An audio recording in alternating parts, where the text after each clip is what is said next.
जय हिंद दोस्तों, आप सभी का स्वागत है आपके अपने परिवार में। उम्मीद करते हैं कि आप लोग स्वस्थ होंगे और मस्त भी होंगे। आप सभी लोग जो है बेसब्री से इंतजार कर रहे हैं। लगभग अगर बात किया जाए 1 साल कंप्लीट हो गया है, लेकिन अभी जो है आप लोग विद्यालय में अभी तक जो है पदस्थापन नहीं किए गए हैं। बड़ा दुख होता है। और आप लोग जो है लगातार कमेंट करते हैं कि सर, रिजल्ट होने के बावजूद भी ऐसा महसूस होता है कि TRE 3 में हम सिलेक्ट नहीं हुए हैं, क्योंकि अगर होते तो अभी तक विद्यालय में हम चले जा चुके। क्योंकि घर और समाज के लोग यही बोल रहे हैं कि आखिर इसका रिजल्ट हुआ है या ना भी हुआ है। ये भी एक प्रश्नवाचक चिन्ह के रूप में आ गया है। वही अगर बात किया जाए तो देखिए, उम्मीदें जग रही हैं कि 15 फरवरी से जो है BPSC का पोर्टल खुलेगा, क्योंकि इस बार की जो काउंसलिंग प्रक्रिया हो रहा है, कल 10 तारीख था। और NIOS के जो अभ्यर्थी थे TRE 1 में, पूरक परिणाम इसका रिजल्ट आया था, उन सबका DB हो रहा है। DB में जो है बहुत सारे विसंगतियां देखने को मिल रहा है।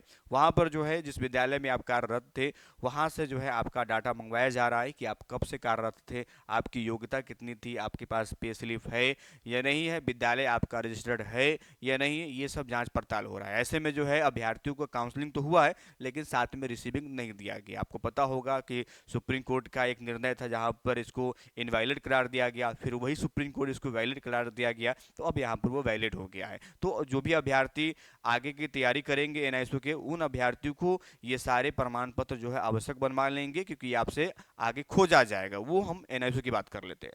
वही अगर बात किया जाए तो TRE 3.0 के सफल अभ्यर्थी का काउंसलिंग री हो रहा है। और री से पहले जो है आपको मौका मिलेगा कि आपके जो भी प्रमाण पत्र में त्रुटि है उनको सुधार करवा लीजिए, अर्थात सुधार करने का ऑप्शन मिलेगा। और ये BPSC के पोर्टल जो है ओपन होगा, वहां पर जो है आप इसको सुधार कीजिए। ध्यान रखिएगा, उम्मीद है कि 15 फरवरी के जो है बाद आपको देखने को मिलेगा, खुलेगा। जैसे ही ओपन होगा आप वहां पर जो है अपलोड कर दीजिएगा। सही, ध्यान रखिएगा, सही प्रमाण पत्र अपलोड कीजिएगा। क्योंकि आपको पता होगा कि अभी तक जो है शिक्षा विभाग की ओर से औपबंधिक नियुक्ति पत्र भी नहीं दिया गया है। इसकी सबसे बड़ी वजह यह है कि जब तक आपके प्रमाण पत्र की सत्यता की जांच नहीं हो जाएगी पूर्ण रूप से, तब तक आपको नियुक्ति पत्र निर्गत नहीं किया जाएगा। इस बार की प्रक्रिया TRE 1 और 2 से बिल्कुल अलग है, साफ सुथरा है, सटीक है और प्रमाणिकता की ओर आ रहा है। ध्यान रखिएगा, तो वो चीज़ जो है आपको देखने को मिलेगा।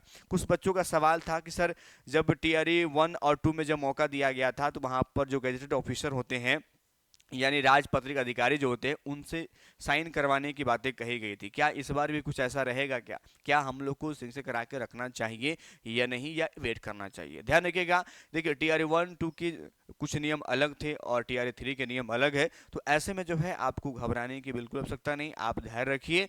जैसा BPSC की ओर से गाइडलाइंस दिया जाएगा, उन्हीं के अनुसार आप काम कीजिएगा। अभी आपको ध्यान रखने की ज़रूरत है, ये नहीं कि आप जो है हर बार में काम कर लीजिए। एक्स्ट्रा एक्स्ट्रा काम करने की आवश्यकता नहीं है, ध्यान रखिएगा। वही सवाल कुछ बच्चों का था कि सर, हमारा DB कंप्लीट हो गया है, वहाँ पर फाउंड करेक्ट लिखा था, मार्कशीट, प्रमाण पत्र वगैरह वगैरह की बातें वहाँ पर बच्चे कह रहे थे।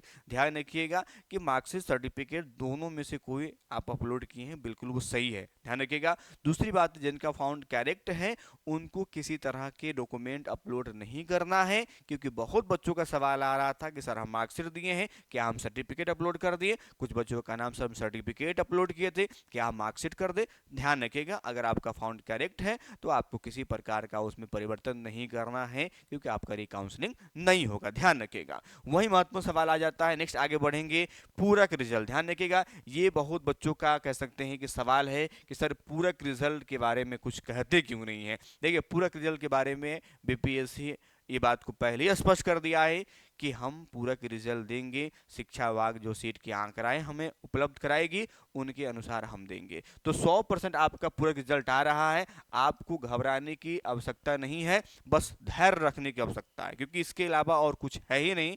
क्योंकि जब तक आपका TRE 3 का काउंसलिंग होता रहेगा, तब तक जो है आएगा ही नहीं। क्योंकि काउंसलिंग होने के बाद तो पता चलेगा कितने बच्चे जो है वहाँ पर स्किप कर रहे हैं, कितने बच्चे जो है वहाँ एक से अधिक पद पर उत्तीर्ण हुए हैं, कितने बच्चे जो है अर्हता पूर्ण नहीं कर पा रहे हैं, कितने बच्चे ऐसे हैं जिनका कह सकते टेट में कह सकते जो नंबर होना चाहिए क्वालिफाई के लिए, उनसे कम है। तो ऐसे लोग वहाँ से स्किप होंगे, वही सीट तो वैकेंट होगी, और उसी सीट पर आपकी दावेदारी होंगी। जो डेट ऑफ बर्थ हो, 1 नंबर 2 नंबर इनका छूट गया होगा, वो सब किस पर दावेदार होंगे? इन्हीं सीट पर तो होंगे। तो आपको ध्यान रखने की आवश्यकता है, 100% जो है वो आपका पूरा रिजल्ट आ रहा है। वही अगर बात करें तो उसके बाद जो है TRE 4 आएगा, और TRE 4 के संदर्भ में हम हमेशा एक बात कहते हैं कि याद रखिएगा कि आपको चूकना नहीं है, यानी आपको मान के चलना है कि ये हमारी अंतिम तैयारी है, यानी अंतिम तैयारी है और अंतिम लड़ाई मानिए कि भैया हमको लड़ना है किससे, स्वयं से। ध्यान रखिएगा, आपकी लड़ाई जो है किसी और से नहीं है, आपकी लड़ाई आपके स्वयं से है,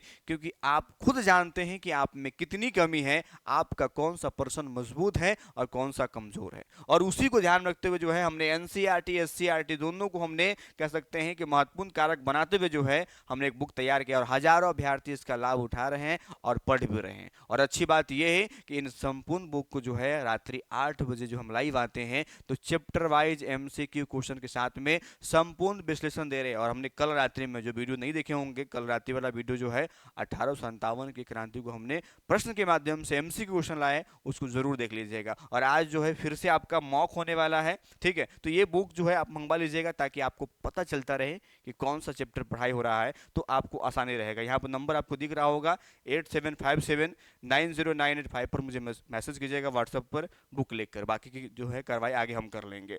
वहीं अगर बात किया जाए तो आज अगर बात किया जाए तो 1857 क्रांति का पार्ट 2 लेने वाले हैं। देखिए इसमें खासियत क्या होने वाला है, कल जो है पार्ट 1 हम ले चुके हैं, तो जो लोग पार्ट 1 नहीं देखे तो पार्ट 1 जरूर देख लीजिएगा आज, क्योंकि इससे आगे हम पार्ट 2 पर आज बात करेंगे। आज जो है वो पार्ट 2 होने वाला है। ध्यान रखिएगा ये 8 बजे तो हम लाइव आएंगे ही, ठीक है, और साथ में ध्यान रखिएगा जो हमारे पेड बैच में जो जुड़े हुए अभ्यर्थी हैं उनको 7 बजे जो है वो मॉक मिलेगा। ध्यान रखिएगा उसमें जो है आपको क्वेश्चन दिया जाएगा और आपके पास में 1 घंटा का समय होगा, यानी हमारे 8 बजे लाइव आने से पहले आपको उस मॉक टेस्ट को कंप्लीट कर लेना है।